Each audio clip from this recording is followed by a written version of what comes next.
Pierre Surjoux, avocat. Bonjour à tous. Je vous avais fait une précédente vidéo sur comment recouvrer une créance quand quelqu'un vous doit de l'argent, en particulier une entreprise.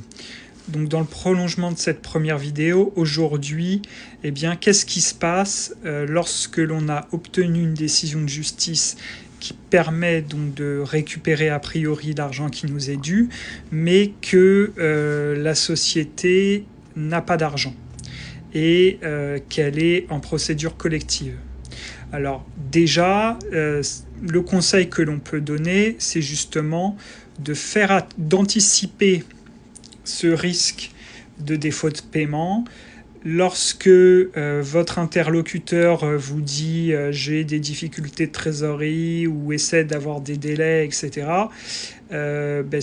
pensez à surveiller la santé financière de son entreprise en regardant régulièrement sur Papers ou sur des journaux d'annonces civiles pour voir si il ne va pas se mettre en procédure collective. C'est important, pourquoi ? Parce que dès lors qu'il y a redressement judiciaire ou liquidation judiciaire, les créanciers n'ont que 2 mois pour déclarer leur créance. Et si vous ne déclarez pas cette créance dans un délai de 2 mois, vous perdrez votre argent. Donc, si vous pressentez des difficultés, faites attention, soyez proactifs. L'autre conseil, mais là toujours en amont que l'on peut donner, c'est éventuellement d'accorder des délais de paiement à la personne. Mais ça c'est un autre sujet. Là, on est sur une situation qui est déjà mal engagée.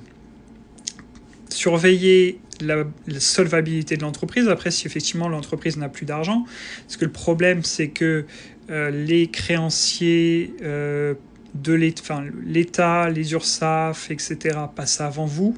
Il y a les banques également, il y a certains créanciers qui sont dits privilégiés.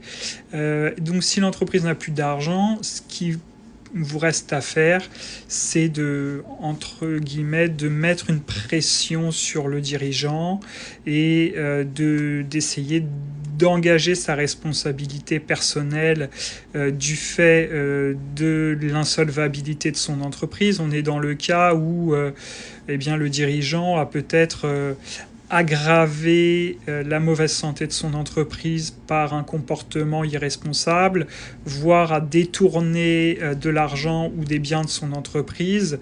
Et donc, si vous arrivez à prouver que c'est le cas, vous pourrez